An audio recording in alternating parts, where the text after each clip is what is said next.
Paul, thanks for joining me today. How are you? I'm good, mate. Got here in the end. Yep, nice to see you. So, my first question for you, Paul, is for those listening today, if they don't know Paul Stapleton, who is he? What does he do? Good question, and it changes every podcast because I always seem to be doing something new every time I go on a podcast. But I am a multiple business owner. I run a property business that sources properties that are ideal for landlords, predominantly with tenants in. I run three event companies, two property-based events and one business and entrepreneur-based event. Have a clothing brand, and I also run a training academy as well.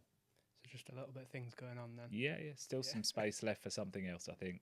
good. So, we've obviously met the once before, and we had a good discussion. I'm involved in property, so just tell everyone how you got involved in property to start with. So, just by chance, really, always enjoyed the thought of being in property, but I'm not a guy that's on the tools. I don't use my hands. I use my head. So, being a developer or a landlord, something like that, it just didn't really tick the box for me. But at the time, I was a business and sales mentor. I used to train companies in that. And I was employed by a company that focused on what they called property sourcing. At the time, I had no idea what that was.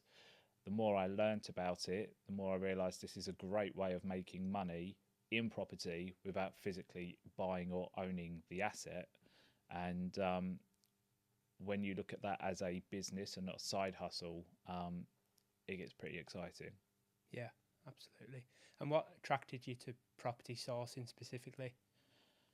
Um, I found it a very low risk entry. You're not buying a property that could uncover lots of problems further down the line. How I saw it was somebody would give me a criteria. I would go out and find that property and I would make a fee in the middle for transacting on that. And it seemed to me at the time a very, very simple process. Obviously, fast forward 8 years, I've been through hell and back on deals. I've had deals take 12 months and then fall at the last hurdle. Um, I've lost hundreds of thousands of pounds in deals that have fallen through. So it's been a journey, but it only makes you stronger as well. Yeah, and I'm at the start of my journey, and when you first get into property sourcing, you think exactly that. You think it's easy, don't you? You can just step right in. You can find an investor tomorrow, and you can find a deal the next day and sell it on. But in reality, it's not like that at all, is it? It's not, but you have to blame the big names on social media because they make it sound so easy. Um, I'd like to think I'm pretty upfront with there's work involved for you to get there, and I set realistic targets of 3 to 6 months before you should expect a payday.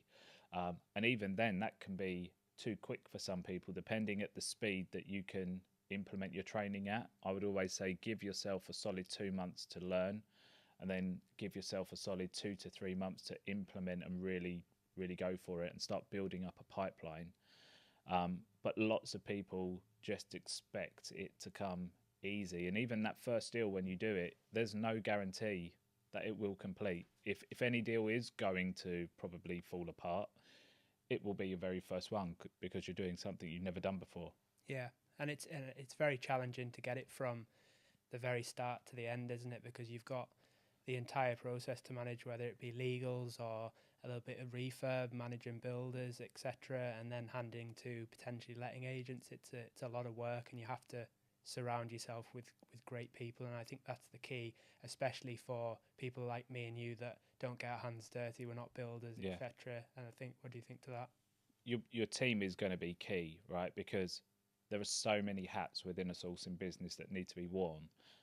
You can't be the expert in every single aspect of that business, and I think people only source their power team as and when they need them, rather than sourcing them beforehand. And the problem with that is that you waste a lot of time when a problem arises trying to find the person that can provide the solution. Whereas if you focus in the early days when you're learning it, building that power team first, they can actually start to educate you a little bit as well before you go out and do your first deal. Um, we were just speaking, but we've got our big event coming up in Manchester, and the way that the event is structured, it's structured that you learn everything that you're going to need to know. You learn about the sourcing element. We've got multiple panels where you've got accountants, solicitors, mortgage brokers, lenders, valuers.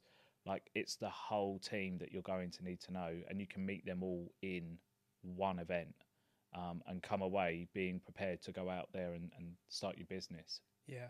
And another side note to that is these ones that you'll be bringing into the room are trusted and vetted as well, and that's a massive thing. There's so many what you call cowboys or sharks Yeah. in each stage of property sourcing, so you almost need to make sure you get the right people around you, don't you? Yeah, 100%. And it's typically my team that I bring in, because I can put my name on it that they're good. But I also like the ones that have a lot of social proof as well. So you can basically go and see them online and see that they're practicing what they preach. They're speaking at events. I like my power team to be ones that are public speakers, because you're getting lots of value all the time from them as well. So yeah, there are a lot of cowboys out there, and there's a lot of fluff, but you just need to I think you just need to listen to the recommendations people are giving you, regardless of whether they are the cheapest or the most expensive service. You need quality and value. Yeah, agreed. And what was your first ever property deal like, Paul? Massive, absolutely massive. Yeah. And if it wasn't for the team that I was thrust into, I could never have done it. It was over 600 grand's worth of commission. Wow. It was 3 blocks of apartments, 12 units in each. We sold all of those individually. We sold all of the garages that were on the land. We had to break up the land and sell the freeholds on. Like, it was a huge deal that I was involved in. And that was my introduction to property. And I love that, because most people try to get to there in 2 years, 3 years time. That's the goal. And I've kind of started at the top of the mountain, and I'm now selling just bog standard vanilla buy to lets. I've kind of come all the way down. I've gone full circle on where most people start. But that experience taught me so much, that other deals that we've done that are a lot more simple, that were problematic, they seem very small and trivial, because we went through so much to get that big deal over the line. Yeah, that experience sounds invaluable. I think one of the challenges for me at the start is people expect that when they get into property sourcing, they're going to be speaking to hundreds of investors on a monthly basis. They're going to be dealing with multiple properties on a daily basis, but it's not that case. That level of volume is not there from the start. So the fact that you're in an established business and you're getting involved with that must have been invaluable. Yeah, definitely. And I think you're lucky if you're speaking to tens of people a week as well, because it is such a overpopulated market. But it is, for me, it boils down to quality over quantity. Like, I will always say to my mentees that don't focus on building the biggest database, focus on building a concentrated database of quality investors. And the biggest thing is to build that rapport with them, build that trust and rapport. The quicker you do that, the quicker they value your service, the more chance you've got of them basically being exclusive to you. One of the biggest problems is being given a criteria from an investor who's given you the same criteria and somebody else the same criteria. You go away for a few weeks and you find a property, and you come back and they're already in legals and spent their money. And that can be really disheartening and frustrating at the beginning, because you've just spent a lot of time and effort. Yeah, I agree. And one of the things I've tried to focus in on the last couple of months is the quality of investors I'm speaking to, and I'll touch on this later on. But when you're generally speaking with property investors, they can be quite demanding. They want all this BMV and all this sorts of stuff. And if you just focus on those quality investors that value your service over the product as such, that's really worked for me in the last couple of months. It boils down to the message that you put out, right? Because you're going to be a magnet for whatever you're asking for. Yeah. So if all of your content is around, here's a property we sourced for our investors, it was 20% below market value, then anyone consuming that content is going to come to you because they want the same deal. If everything that you focus on is about service, is about yield, so yield is irrelevant of discount. If you can find an area that can give you the target yield at market value, your investor's going to be happy, then that works as well. That's what my business model revolves around. But it's the content that you're putting out, it's the conversations you're having, and more importantly, it's where you're networking as well. Like if you're always going to your local, let's say, PPM meetings where they're, I would say, semi-educated investors, and they understand BMV and they understand BRRR and all of these strategies, then they are going to expect those unicorn deals that you're suggesting. If you're going to business events and you're going to your local business event, for instance, and you're meeting just general business owners or entrepreneurs who don't really have a clue about property, but like I was at the start, would love to get involved, then you're going to pick up those really solid investors that are looking at you as that credible expert. And I don't know if you've felt this before, but a lot of investors feel like they know more than you because they've been on a call, so they question everything that you give them. And that's what I wanted to get away from. Yeah. And I agree with that message, whether it be social media or whether you're communicating with them. It's really important that the message is correct, that you don't start talking about BMV. I very much focus now on the service that I'm going to provide to them. They're very busy. They don't have time to be viewing properties. So it's really important that you communicate that I'm doing all this for you. Mm. Yeah. Just on your property business, what would you say is the main problem you solve for your clients? So I've got two clients. One client is an existing landlord investor that's looking to buy property, and the other client is going to be someone that is a landlord investor that's looking to exit the market. So my advertising is a single message that attracts both of them, but they've both got different problems. So the landlord investor looking to sell, typically the problem that they face is that estate agents tend to struggle selling tenanted properties. And because most agencies rely on multiple viewings in order to sell a property, that's not always available when it comes to tenanted properties. Tenants aren't as motivated as you and I if we're selling our house, right? There's no financial incentive there for them. So that's the problem that we solve, because we're only dealing with qualified investors, and typically they're remote investors. So it's not like a 5-minute trip up the road to go and view, and if it's no good for them, they're not worried. If my investors are going to come and view a property, it's a bit like what I've had to do today. It's a 2-3 hour journey, cost you a few £100, hotel, everything like that. So it needs to be right for them. So we have serious investors that are looking to buy. A problem that we solve for our investors is typically reducing the risk of buying a vacant property and the risk of putting a new tenant in there that isn't proven, doesn't have a history. References are great, credit scores are great, but that doesn't really tell you what they're planning on doing in your property in, say, 3 months' time, whether they're actually going to pay you. So by selling them ready tenanted properties, we can show them 2 years worth of accounts. They've not missed a payment. They can go and meet them, see if they like them. They can see how they're living in the house. Are they untidy? Are they really looking after it? Have they done any works? It's like buying an existing business that's got a track record. So it's two different solutions that we're providing. And that's a bit of a niche, right, in terms of that those tenanted properties, because when you speak to any property investor, they all they talk about is vacant properties. It has to be vacant, has to be vacant. So that for me is a niche, in that if people aren't looking for those tenanted properties, or the volume of people aren't looking for those tenanted properties, that makes it slightly better to be able to get those. So there's two things to consider, right? Why are people not looking for tenanted properties?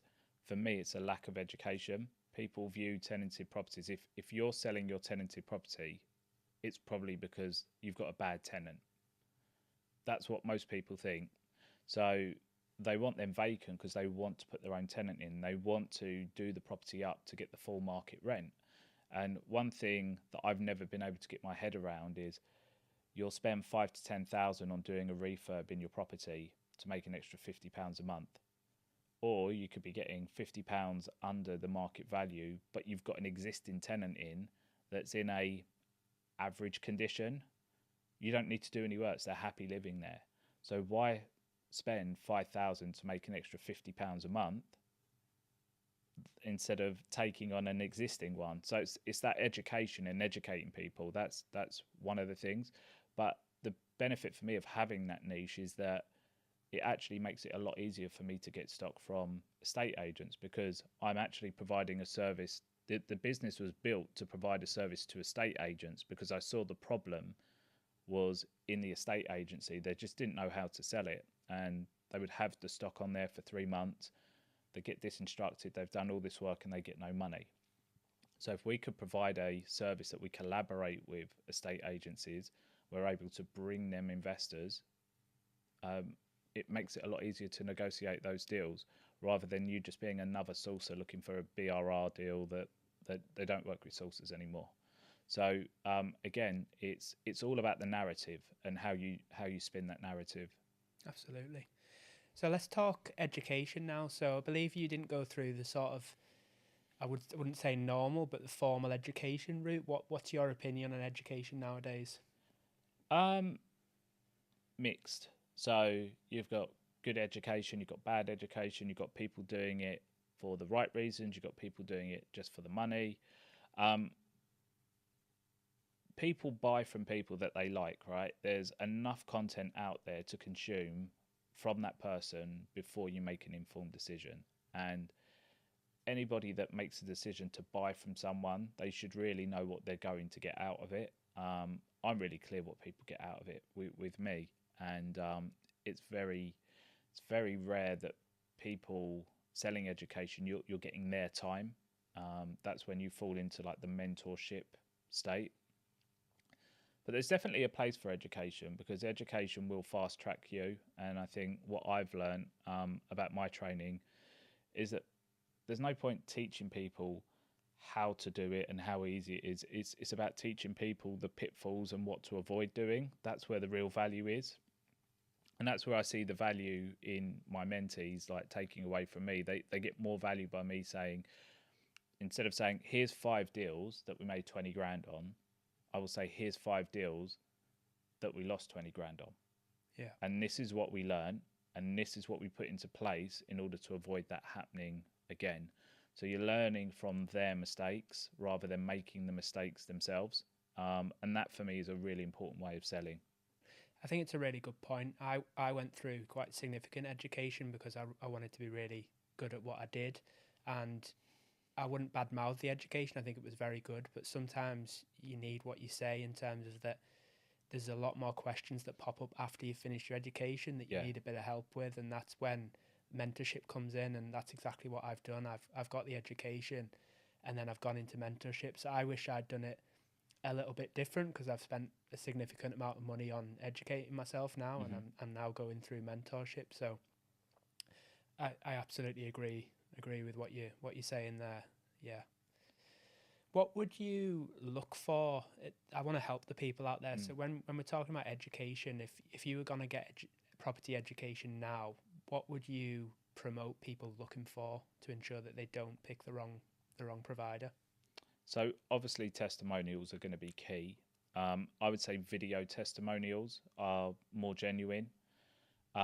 If you're able to reach out to those people and just ask a few questions, that's good. Focus on people that are offering free webinars as well. If you can get loads of value out of their free webinar, then that should give you an insight as to what you would get when it comes to the paid. I wouldn't focus on how many properties somebody owns. I wouldn't even focus necessarily sometimes on how long someone's been in property. Sometimes there are some great people that are great educators that maybe haven't been in it for long, but they've done a lot in that period. And you've also got people that are super successful at investing into property, but they're absolutely terrible educators. So for me, anyone that is a good public speaker will be someone who's good at communicating how you can do it. And I would just say, if you're able to have access to the person as well, that's really good as well. Yeah. I think for me, what I don't like about the industry is that sometimes it's the people that are very good at public speaking, it's the people that can sell and influence very well, And that sort of annoys me a little bit, because there's a lot of people that go in to spend time and money with those educators when they can't educate, and that's Yeah. the sort of annoyance for me. And that's what influencing's about, really. But you've got some valid points there about who to look for and what Yeah. to look for, and I And, think and that's just make essential. sure it's them delivering it as well. It's not someone who is on their team, or sometimes it's someone that's been through their training and they're coming on to do the training because they're more relatable, but they've only done one deal. Mm-hmm. So they use them as a magnet, because you can relate to them more than you can relate to the educator as well. Yeah. We discussed property sourcing before. What would you say the number one essential skill is for being a good property sourcer? Problem solving. Anyone can go on Rightmove and find a property. Anyone can get an offer agreed. That's the start of the journey, right? We don't make our money until a deal completes, and that period of conveyancing, valuations, surveys, that is when everything's going to be thrown at you and you're going to be really tested. So being a good sourcer, great. Having good relationship skills to find investors, great. But that's the front end. You get paid on the back end. So I always liken it to a game of golf. So the sourcing of the deal is the tee shot, chip onto the green is the selling, and then the sales progression, the conveyancing, is your putting. And it might take you 10 shots to get it in the hole. And that's just every obstacle that's thrown at you in conveyancing. Because when you look at conveyancing, you've usually got anywhere between 10 to 15 third parties involved in that transaction, whether it's the council, the search company, insurers, mortgage brokers, lenders, a couple of sets of solicitors. Like, there's so many people involved. So there's always going to be hiccups. So being someone who is proactive rather than reactive to problems, and just being a really good problem solver, is one of the things that I look at when I'm looking at my mentees, as to identifying who's going to be really good.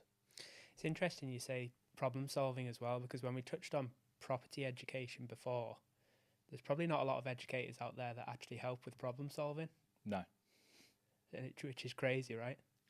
I've it's only been in the last few months I've added into my training a year's free access to my success community group, and I'm in that group, and I'm always encouraging people, like, this is not a group where you're posting rent to rent deals and whatever else goes on in other groups. This is where you share your wins, you share your losses, but more importantly, you share the obstacles that you're facing right now. And that's not publicly to out people that they're struggling. It's so that people can learn from whatever message I'm giving to that person based on that problem they're facing. And you might not be at that stage yet, but you've just learned what you need to put in place, so what's happening to that person doesn't happen to you in 2-3 months time. So it's a really key thing there that I feel had to provide a year's worth of additional support there for the mentees after they've been through the training. Because I know I had so many questions when I started. I had great mentors in the business world that I could talk to if ever I had a problem, and that really helped me. And if I didn't have them, then I would have made 10 times more mistakes. And obviously, as you know, in property, those mistakes are pretty costly. Yeah, I think that's invaluable. The property education that I went through, there is a community after we got off the course to answer those questions. And you touched before about making sure that the person you speak to is the person that actually educates you. Those guys are on there and they're answering questions and they're trying to help you, which I quite like as an educator, because although I've finished paying, they're still supporting. And I think a community like that is invaluable with property. Yeah, 100%. And also, you're keeping those people in your circle as well. You're providing more support, more value. There'll be times when maybe there's JV opportunities with them. Maybe there's a need for them to come on board and actually have some one-to-one mentoring as well. So it's also nice to have that community feel. And I feel that we've built a really good community when we get together, for instance, like the Property and Entrepreneur Summit, and they're meeting for the first time, but they've known each other for a year in the WhatsApp group. You feel like you already know the person. And it's quite nice being that person that's kind of created that community where people can have some really good relationships and obviously go and work with each other as well. Yeah, absolutely. And what were the main struggles you faced when you started property sourcing? What did I struggle with? So I would definitely say at the time my biggest struggle in property sourcing was understanding how to value a property properly. That that's still a problem for some people, right? Because you've got some educators saying it's based on pound per square foot, but pound per square foot doesn't take things into consideration like condition or the finishes. Uh, Pound per square foot doesn't take into consideration the bedroom sizes. So there might, I've always said there might be a single story extension on the back, so your square foot's massive, but you've got 3 really small bedrooms upstairs, so that would reduce the value. Maybe there's a huge amount of land. So understanding, and this is really important, not listening to what a vendor thinks his property's worth, not listening to what the estate agent thinks the property's worth. The only person that matters is the mortgage valuer. So understanding how a mortgage valuer looks at a property and values it is the only thing that matters in my eyes when it comes to learning about market value. So that was my biggest obstacle, because you didn't want to try and sell something that was overpriced, because you'd do all your work up front and it would get downvalued and the deal would fall apart.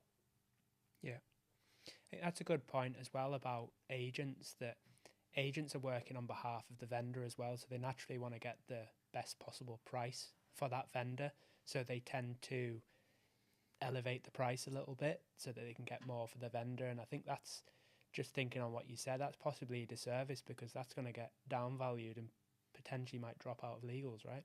Yeah. I would say, before the motivation of how much commission they're going to earn, the motivation for most agents is hitting targets.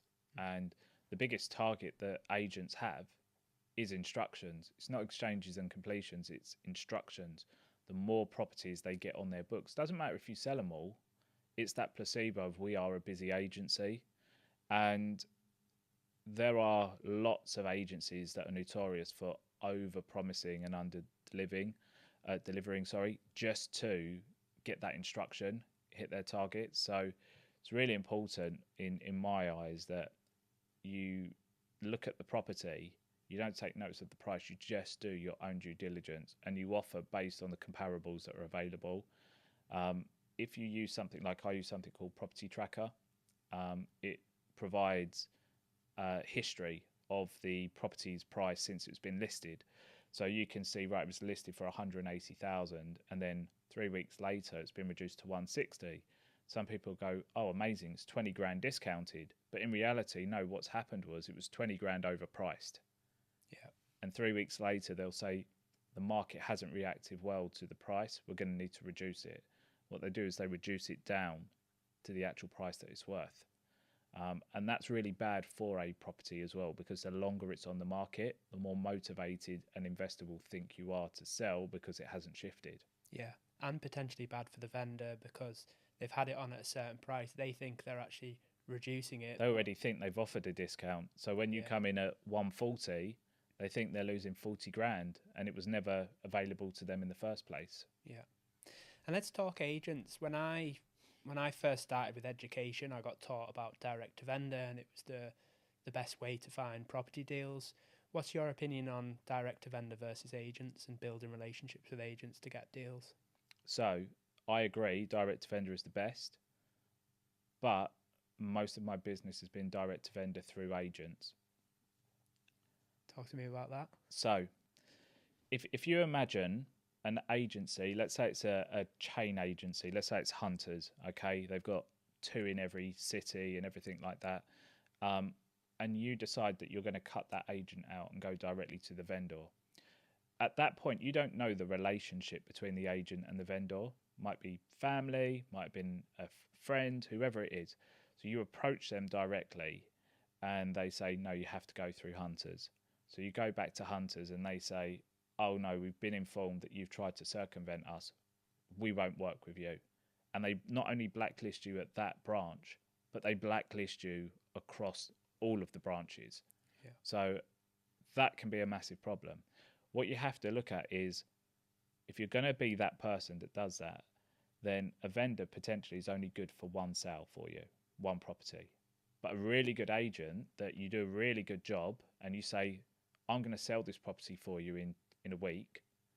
And if I do that, I want to be having a conversation about how we can work a lot more collaboratively on a long-term basis. They'd be great for you for a lifetime's worth of property. So it's a really short-term mentality. Lots of people struggle as to why an agent would introduce you direct to the vendor. Well, they want to sell the property, and it's all about the way you present yourself. Like, if you go straight in there with this weird and wonderful creative way, and I want to speak directly to the vendor, and you haven't built up that rapport yet, they're never going to work with you. If you focus on not the deals, but you focus on the relationships first, so build a solid relationship with all these different agencies that you want to work with, and then when the property does come up, you've already got your foot in the door. It makes it a lot easier for you to say, I really like this deal, but I can only do it this way. And I've done that with multiple agencies, and some of them are big agencies like Pattinson's and people like that. But I've got one particular agent, I've done nearly 40 deals with them. And that's just because I didn't cut them out. I could have cut them out. I can cut every agent out, I can go direct to vendor. But I want to be in a position where I'm not having to do what I call outbounding. I'm not going to be on Rightmove. I'm not going to be picking up the phone all the time looking for deals. I want to spend my first year building solid foundations, solid relationships, and then it just becomes an inbound business. I've got agents contacting me saying, Paul, we've got this property going to market in 2 weeks. Are you interested? Because if you just imagine every transaction is pound per hour. So if you know that you're getting 2% on a 100 grand house, so you're going to get 2 grand, regardless of if you spend 1 hour on it or if you spend 100 hours on it with 4 open days and 20 viewings every week and stuff like that, what would you choose? You go for the 1 hour, right? Mm-hmm. 1 hour to earn 2 grand. Yeah. That's how we work with our with our estate agents. We say to them, look, we've got a whole base of investors that are looking for off-market properties. Second that goes online, you've lost them. Yeah. And these are ready-to-go buyers. So we always ask for a week before it goes public. And if we can't sell it in that week, you put it on the market. But if we can sell it in the week, you've just made £2,000 for doing a valuation and just signing it up. Yeah. So you being able to build relationships over time is actually getting you deals before they hit the open market.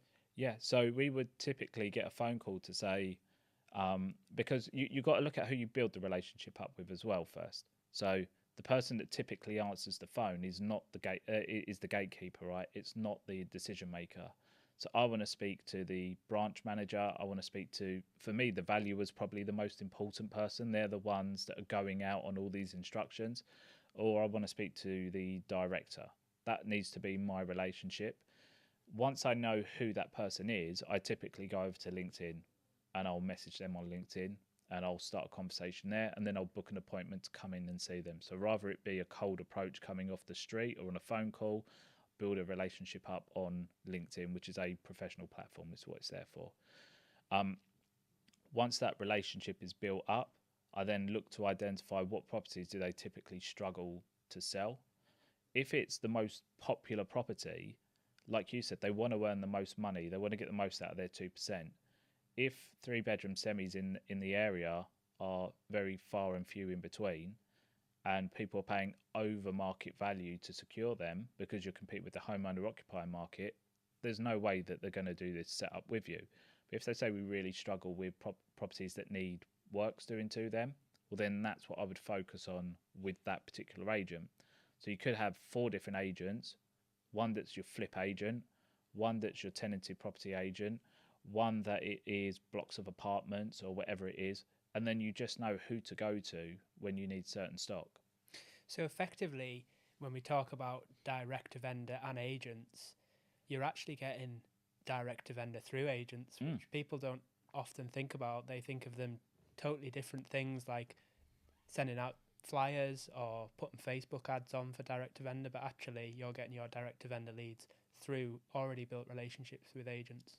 Yeah, don't get me wrong, I have cut agents out in the past. So if they are being a gatekeeper and if they are being obstructive, and they're not, in my eyes, if I think in, they're not putting my offer forward, so they're not working in the owner's best interest, I will go directly to the vendor. I've done that multiple times, but I've exhausted trying to work with them first. Okay. But I'll always encourage them to still pay the agent and put the transaction through. I just need to run through my idea with the vendor first for them to make a decision, and it not be a decision made through the agent. Yeah. Okay. And you spoke about problem solving being an essential skill for what we do. Let's talk creative strategies, and because creative strategies are there for the benefit of both the purchaser and the vendor. Sometimes a straight purchase isn't suitable for a vendor. Talk to me about what sort of creative strategies you've employed and what's your favourite. So I like assisted sales. I think that for me is one of the best creative strategies. There's going to be lots of deals out there that you look at and you think that property is a great project, but the difference between that being a profitable deal and me losing money are the purchasing costs. There's so many deals out there that if you could just get another 10 grand, another 15, 20 grand off of that price, that could be a really good deal. And on the market, there is a demand for that particular house, right? You know, it would sell quickly, but nobody's buying and the vendor's not budging on price because they need a minimum price. So assisted sales for me is that creative strategy that is the best of both worlds, because you're effectively doing the flip under somebody else's ownership. And because all you're doing is funding that refurbishment, you're not buying it. There's no bridging, there's no mortgage broker costs, there's no stamp duty, there's no legals. It is literally the 10 grand that you're spending on the refurb. So it's a really good way of providing a solution to a problem that there is a lot of it out there, and also maximizing your return on investment as well. Because if you think about a typical purchase, that buying cost, you never get that back, right? People say, oh, I'm in profit £200 every single month. Well, are you? Because you spent 9 grand on stamp duty. So where does that factor into it? Your deposit's in your house, but you need to earn that money back first. So that's why I'm not a landlord. So like, I've been in it for 8 years, and people are like, how many properties do you own? I'm like, none, by choice. I prefer to invest in business. I prefer to do assisted sales that give me a much higher return on investment, which is hundreds of percent, not 10 or 12% like most people are earning in buy-to-lets. I'm talking like some of our deals we've done have been over 500% return on investment. Wow. So once you've done one or two of those, it makes you question why anybody would buy. But I understand that not everybody is going to agree to that setup. Yeah. One of the things I like about assisted sales is, as well, is for a vendor, the risk is actually sitting with us in terms of having to potentially refurb that property. And for the benefit of the agent, they're getting the commission on the sale price as well, and not the original price that was the asking price. So it benefits both the vendor and the agent. Yeah, everyone's a winner in it. And like you said, you're taking most of the risk. So when people say to me, what do you split like the uplift with the vendor? And I was like, well, 0, because I'm taking all the risk. If they want to do the works, if they want a JV, if they want 50% of the uplift, they need to put 50% of the risk in. It's as simple as that. If I give them the idea of what needs to be done to increase the value and they go off and do it, okay, well, that's just business. I've lost out on that deal. But how I see it is I'm taking the risk, I take the profit. If they want a JV on it, they're more than welcome to. Yeah. Any other creative strategies you like to employ? So, I mean, like, I do overage sourcing. I wouldn't say that's there to benefit anyone other than me. The benefit is that I get properties sold that typically aren't selling. So because I work with retail investors rather than the ones we just discussed, formal, educated, sort of academy investors that are looking for discounts, they're just looking for a yield. So what I do is I work backwards, I reverse engineer it. So if they're looking for 8% yield, I'll use something called a postcode analyzer that we've created in our academy that identifies areas that will give you an 8% yield at full market value. And then I'll go and negotiate a discount. So if I get 20 grand off of the price of that, then what I do is I secure that on a contract. It's called an overage contract with the owner. And that contract basically states that you're happy to accept £100,000 from this transaction, but anything over and above that we secure our investor for is our fee. So if we secure it with a buyer at 120,000, let's say that's market value, we make a 20 grand margin. So that's a great way for us to be creative and make a decent amount of money, sometimes more than someone flipping a property would earn. Yeah. And I was going to ask this question, but some people sort of frown at overage, but actually if you communicate it properly with the person, then it's fully legit, and you're having that conversation with the person to say this is what we're going to do. And I think communication with overage is key. I mean, like, no one's forcing anyone to do it, right? And people that are frowning on it are only doing so because they can't do it themselves. It's as simple as that. They're making 3 grand a deal. They're not happy that you can make 10, 15, 20,000 deals. So that's a you problem, basically. But nobody's forcing the owner to take a price. For them to accept the price that you're offering them means that's the best price they've been offered. So if the asking price is 120 and they accept 110 from you, if they could get 120, you wouldn't be having that conversation. So they haven't lost £10,000 by doing overage, because that 10,000 was never available to them. My buyers willing to pay 120 were never available to them. So that's the cost to transact with our buyers, but they're getting an amount that they've agreed to and that they've agreed that they're happy with. So everything's communicated up front. It's not a case that they're not aware of what they're going to end up with. It's in the contract, and it's a pre-agreed amount. Yeah, and it's you that's managed to secure that discount, not the buyer. So exactly, yeah. Okay, fine. We discussed property investors previously. I tend to avoid sourcing directly to property investors. What's your opinion on that? When I say property investors, the people that are fresh off these courses that are looking for all these special deals. What's your opinion on that? They're the reason that I outsource sales now. I have no interest in working with investors anymore, especially ones that you've suggested that have been on a course.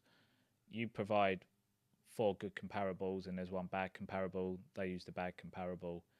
They know more about the area than you do. They think they can get a better price than you can. It's a constant battle. It doesn't need to be that difficult. So I'm a believer, again, like with the whole inbound outbound system for deals. It's the same with investors.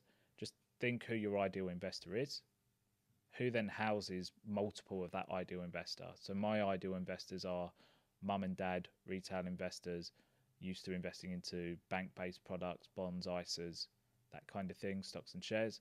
Okay, so financial advisors are the people that typically would work with these. So then I just go and work with financial advisors that have access to more of these. Are there any investors within your portfolio that would be interested in investing into property? If so, this is the product that we source. So 8% yield, 150 grand purchase price. And that's how I built my business. So have you got to the point now where on the investor side, you work with very select few, but very high quality, and on the vendor side and the agent side, they're actually inbound and bringing deals into you? Yeah. And is that how you've built your business now? Yeah, so I would say 3 years ago, we got to the point where we completely said we're outsourcing the selling. We're not going to do that. We're just going to be the specialists in sourcing deals, and we'll progress the deal. So the 3 different parts that I mentioned to you, the sourcing, selling, progression.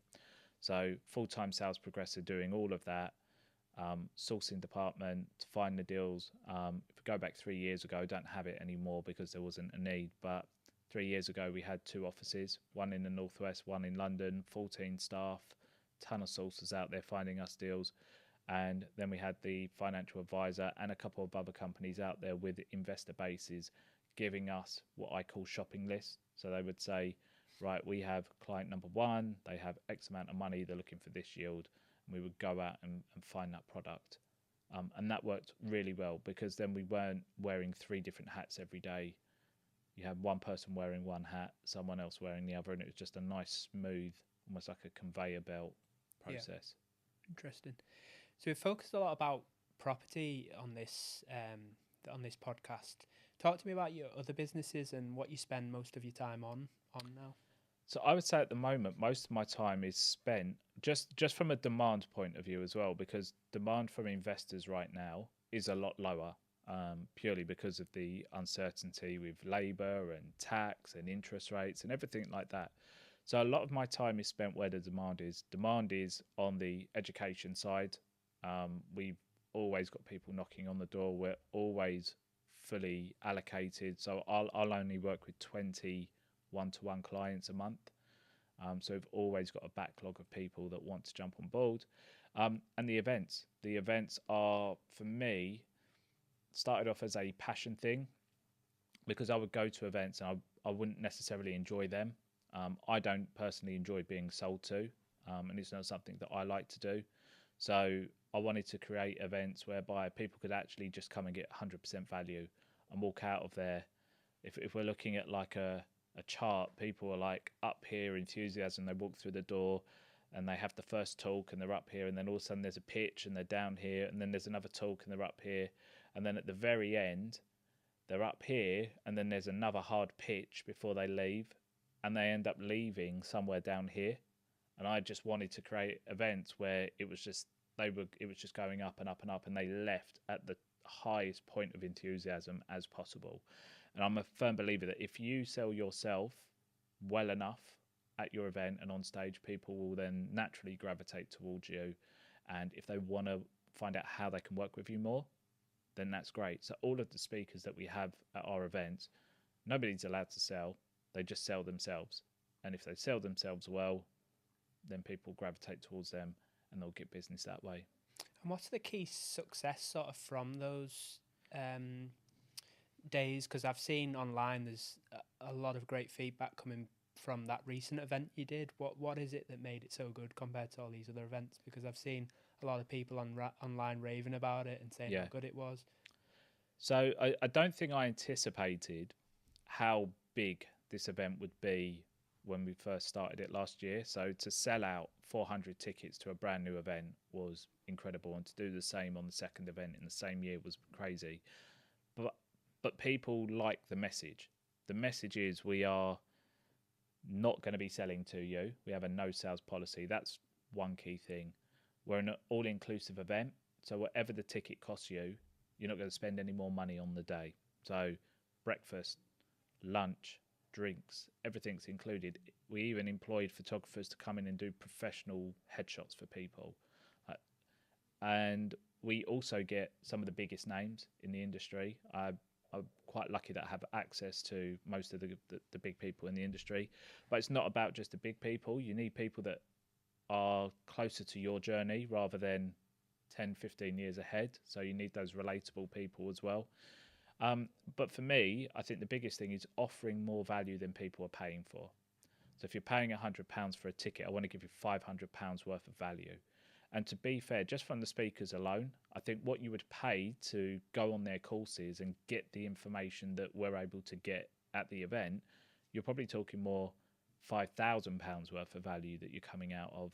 When I think back to the two events that we've done, you've got people like Daniel Priestley, James Sinclair, Rob Moore, Simon Zucci. Like, you've got some really, really big hitters there that people, they've read their books, they've seen their podcasts. They would never aspire to meet those guys, but we get them in the room and they spend time with people. There's photo opportunities. So it's just providing a great, I call it a safe place, a safe haven for you to come and network, learn, get educated, just have an amazing day, and more importantly, just not get pitched to.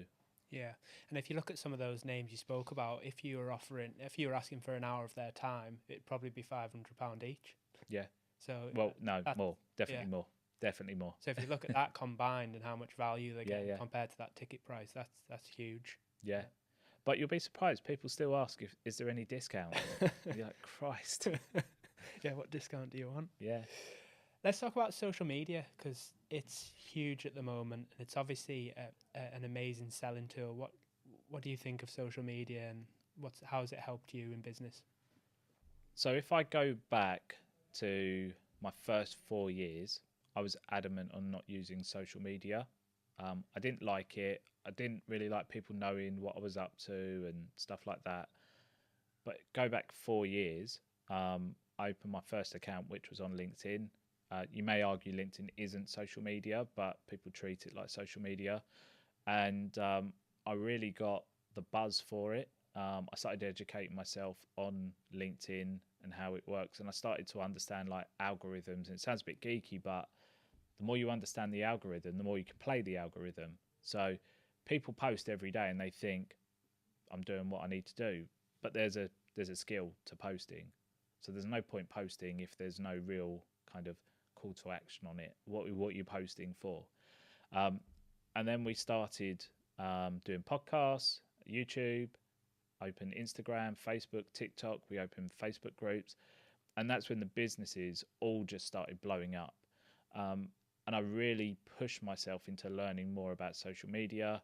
And I was around lots and lots of people that were big in branding and marketing and people like that. And it's something that I've pulled into the training academy. So I've always had a business called Sales Training Made Simple. That's my business even before I was in property. Then we set up Property Training Made Simple. And they were offered as two different services. So if you wanted to do sales training, you could do it through that company. If you wanted to do property training, through that one. But then I was like, social media is so important. And we're not where I was 8 years ago when I started. Like, social media wasn't necessarily a vital part, but it really is now. It's how people buy. And we created Social Media Made Simple. And we ran them as three separate entities for a while. And then I just thought, you know what? You're not going to be successful in property unless you're doing all three. Like, it's not a pick and mix. You need to know about property. That's number one. If you're no good at negotiating on deals, objection handling and stuff like that, you're not going to get the deals that you need. And if you're not on social media, nobody's going to know who you are, what you do, and how they can work with you. So then we created the Training Made Simple Academy and just put all three of those into one training course. And I think it's key. I have lots of people saying, do I need to do social media or can I have success? And I'm like, well, you can have a level of success. But if you want a bigger level of success, then this is the fastest way at growing your business. Yeah. I think when you look at, people get obsessed with like engagement and reach and all that sort of stuff. But if you think about it, if I want to relay a message to a certain group of people, I can get 500 impressions off one post, when the time it would take you to call 500 people and relay the same message would just take hours and hours and hours. So, well, yesterday we did a free webinar called the LinkedIn Challenge, and it was what we call a sales webinar. So it's 2 hours of free training, and then we upsell or offer you the opportunity to come on what we call the 28-day LinkedIn Challenge. And it's 2 hours worth of advanced training, and then it's 28 days in a WhatsApp group with 50 other people with a content calendar. So we give you what you need to post every single day. And the results that we had from the last intake were insane. yeah. Like, one person increased their impressions over 28 days by 4,500%. Wow. Someone else increased the number of followers by 60%. We had one girl who posted the very first post on the first day, introduced who she was, what she does, and who she's looking to work with. Second day, she had a DM from an investor. Third day, they had a phone call and they agreed £300,000 investment for her first JV deal. So the power of social media is like massive. I've done, through this company, Peak Performance, we've done 2 events called The Power of Social Media, and it was mind-blowing. And I'm really starting to encourage people in property to start attending non-property specific events, because these are the skills that are going to take your property journey to the next level. Learning about social housing, supported living is great, but if you already know what you're going to do, you need to double down on business training rather than property training. And the social element for me is the thing that I'm most interested in learning about right now. Yeah.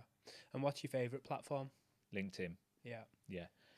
LinkedIn for me, if you know who your ideal client is, it's a lot easier to find them on LinkedIn because the search facilities are there.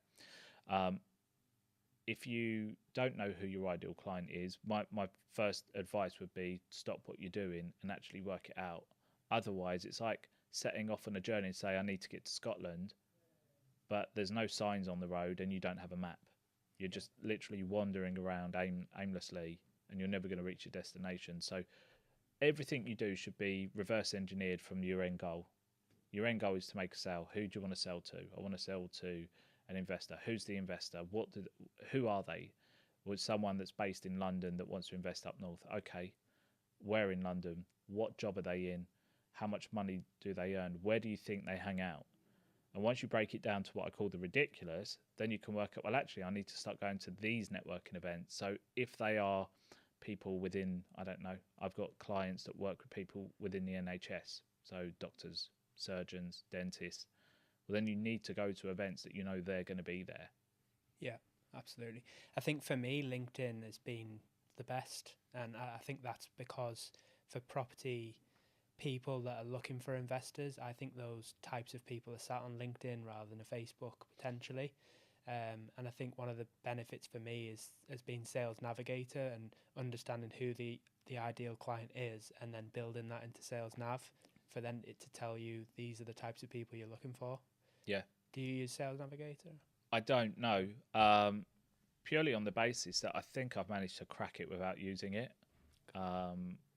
I use the things like facilities like the Boolean searches, but I think for me, it's the organic traffic through organic posting. You give good messages out on there that's aimed at your ideal client, then you start to attract them. That's what I'm focused on, and that for me increases your followers as well. So I've been on the platform for 4 years.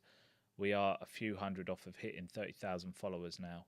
Wow. And that's all been through being consistent on posting to our ideal client and them interacting and stuff like that. Like some posts that we put out there may get over 100,000 impressions because it's getting that level of interaction from our ideal clients. So you can generate huge amounts of what I call warm leads. They're not hot leads yet. They're not ready to go, but you can get them into your funnel. You can target them with some information. So maybe you want to target them on why Manchester's a good area to invest into.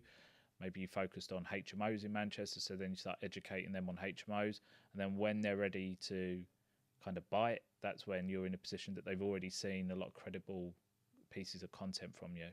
Yeah.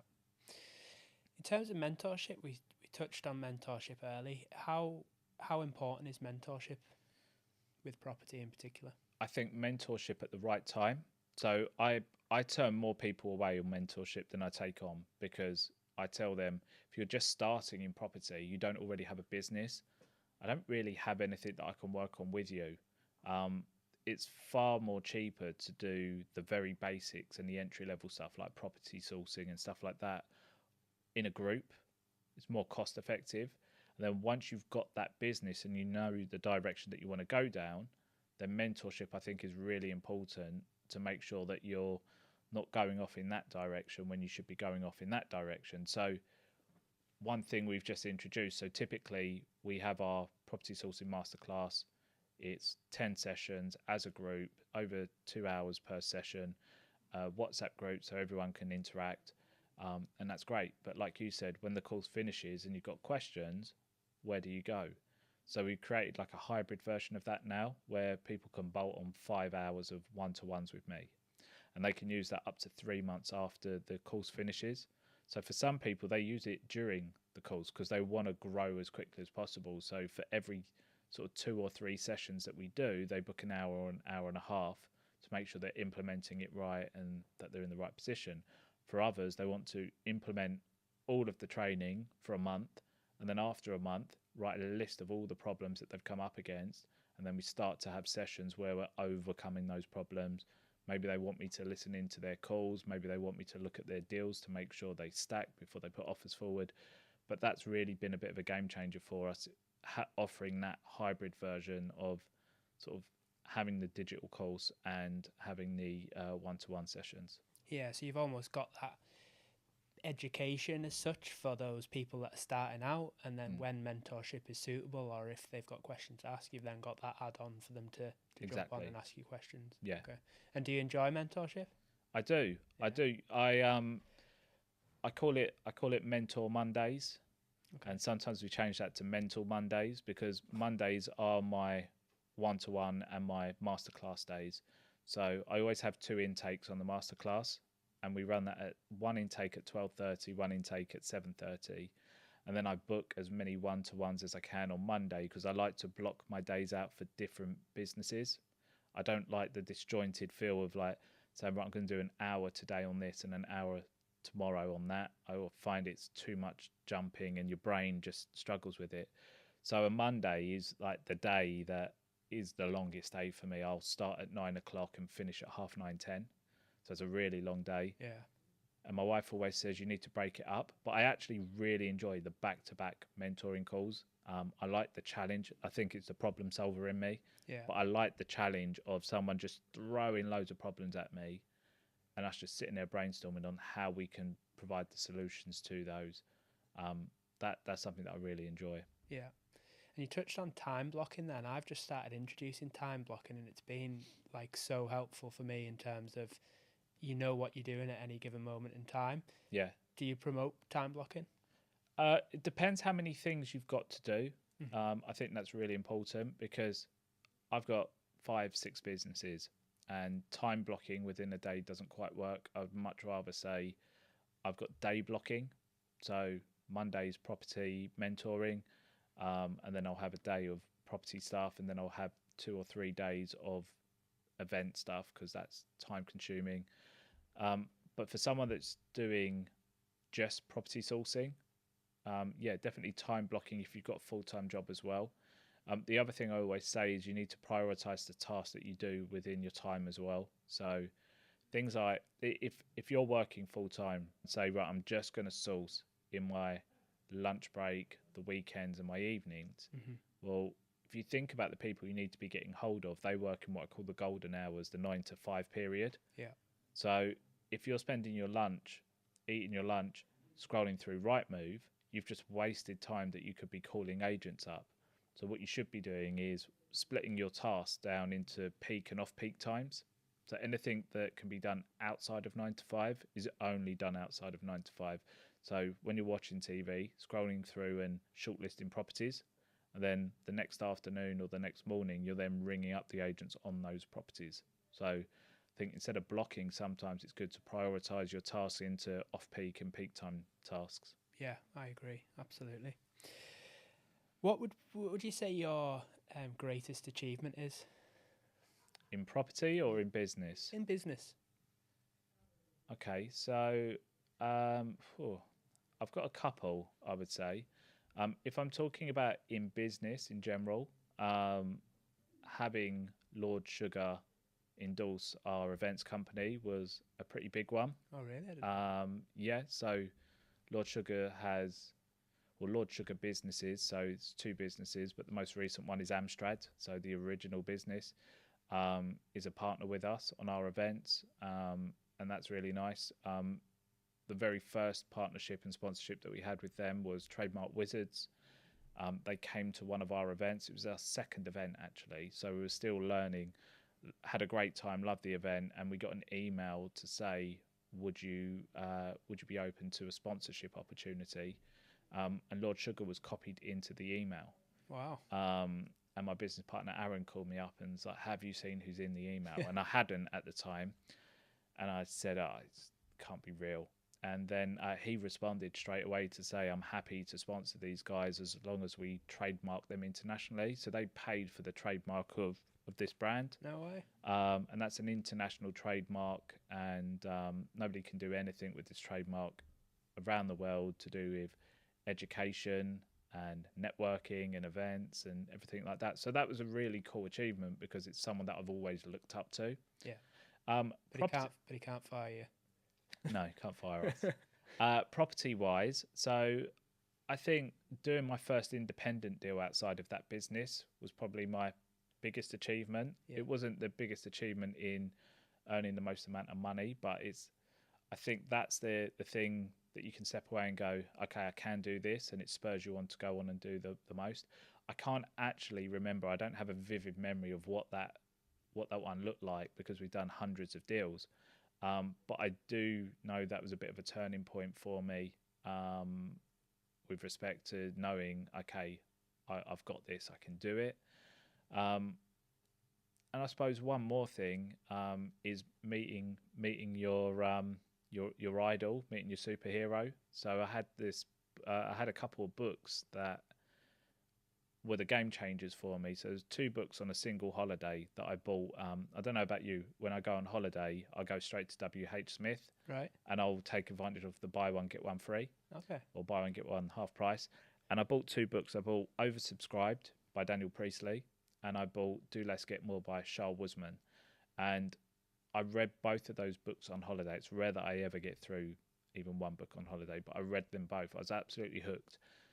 What I got from Daniel Priestley was have one product, and then have have your whole database looking for that one product. So every time you bring that one product up, you're oversubscribed. Yeah. You've got more people that want that product than product. So that was a really good thing. And I came back, I restructured my business around that. Do Less Get More taught me that you need to know your value and charge for your value. At the time, I was charging $3,000 a deal, and I thought I'm worth more than this. And when I came back, I went for 10. I didn't hit 10. I got 7, but I was super, super happy because 7 was still more than 3. Yeah. And there's always a quote that sticks out for me, which is aim for the moon, and if you miss, you're still among stars. And that stuck with me. But the achievement from that is having the authors, so Daniel Priestley and Charles Wiseman, on my stage at an event. Yeah. It still gives me goosebumps, and I've had them twice at my events. And being able to call on those people that were game changers to me, is an incredible feeling and achievement to have had. I bet. Wow. Some great achievements there. Let's move on to talk about mindset in business. How important is mindset? Because what I've experienced, particularly in property, is there's a lot of setbacks. It's hard work. It's difficult. There's a hell of a lot of no's before you get that yes. Mm-hmm. So how important is mindset just in business to you in general? So I think because I came from a sales background, my mindset was already there. Like when you're in sales, personal development is everything. Making sure your head's in the right place, because you get told no more than you get told yes. So you're always prepared for the no, and you're always conscious that if someone says yes, there's still probably a no somewhere before you get off the phone. You want to draw the no's out. So that's never been a problem for me. But the biggest challenge with mindset, I think, when it comes to property, is the uncertainty during legals and during valuation. Like the anxiety that I would get waiting for that valuation to come back. Because when you're doing overage, any down valuation eats into your commission. And if that down valuation goes beyond your contracted price, there's no commission. So that was quite stressful. And then also what's stressful is when you have someone who's adamant on using their own solicitor, and they're a bad solicitor.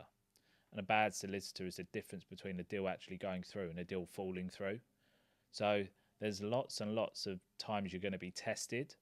But that's where I think that skill set of being a problem solver alleviates that level of stress. But mindset is everything. Like today, coming up here, train was delayed. There was no driver. And then we get stuck behind a slow train, and I arrive 5 minutes late to the podcast studio. Having the right mindset is everything to just be able to take yourself out of that mood that you were in, sit down and give real value here. Someone who doesn't have good mindset might just perform really badly on this podcast now, and it affect them really bad. So mindset is something that you need to be working on for sure. Yeah. I think as I've got into business, and particularly the property business, mindset has been huge for me. Obviously, my background is hotel management, so I've dealt with a lot of stuff on a daily basis. But it's like sales, the amount of no's you get before yes, and I contribute me still being here and having a business down to my mindset. I think I could have quit so many times Yeah. And whenever I think about quitting, I always think about all those people that have potentially already quit that don't have the mindset I have. Which opens the opportunity for you as well, right? There Yeah. more people that quit, the more opportunity. And like you, I started out in hospitality. My dad had a restaurant. So from 14 years old, I was in that restaurant. So time management, problem solving, multitasking, all of those skills that I took away from there are all transferable skills that are embedded in me now for all of my businesses. So I definitely think, like you being in hospitality, you've got that problem solving skill that is perfect for property. Yeah, I agree. And when I'm operating in property, I can feel those transferable skills coming over, and it's making it easier for me to do that. And sometimes I take that for granted, because Yeah. people starting off a fresh property business that potentially haven't had the level of success I've had in hospitality, it can be very difficult from the start if I hadn't have had that experience. Talk to me about setbacks then. How do you approach setbacks? Setbacks are, for me, they're just challenges because it's part of growth. I think anyone that's not experiencing setbacks, anyone that's not experiencing like problems, is just coasting. They're just doing something comfortable. If you're trying out new things, you're always going to fail at some point. And one thing I've learned, and I think this is where I've learned the most from, I've had tons of setbacks. I've had tons of failures. I've made loads of mistakes. But again, I don't know who said it, but there's this quote that says a mistake is only a mistake if you make it more than once. Otherwise, it's part of the learning process. So I encourage might be the wrong word, but I'm open to setbacks because they just make me a stronger person, and they allow me to put processes in place to prevent that from happening again. Yeah, and I think sometimes when things don't go wrong, you can't learn from it. So having things go wrong gives you the ability to learn and grow as a person. Definitely. And look, I've probably lost more money through making mistakes than I would have spent if I went through mentoring and formal education. But I think the learning experience from making those mistakes is 10 times more valuable. Yeah, 100%. And just to finish off, who were your role models when you first started out? Is it the two individuals that you spoke about earlier, or? Well, no, because that came later. But I've always looked up to Lord Sugar. Yeah, that's definitely someone that I've always looked up to. From a personal development point of view, there's a guy called Brian Tracy. I really relate to Brian Tracy's style. He's old school. He's like in the 70s. He was doing personal development, and his students, Tony Robbins is one of his students. He's gone on to do major things, but he came from real estate as well. So when you listen to his content, there's lots of stuff that you can relate to. So I really look up to the business side of things more than the property side of things. I wouldn't say there's necessarily someone that I'm really looking up to in property as such. I really do just view it as a product, and I'm a businessman. Property is just one of the products that I sell. Tickets to an event is just one of the products I sell. So I'm more encouraged to say I look up to people in business. It's interesting you say Brian Tracy, because I'm focusing a lot of time on improving my sales at the moment, and I'm reading probably about 2 audibles a week, and I've just literally finished off Psychology of Selling last week. Have you? That's a good. Books. Have you listened to Eat My Frog? I haven't. No. Next one. Okay, fine. Yeah. Cool. Well, that's it, Paul. Thank you very much for your time. Thanks for having me, mate.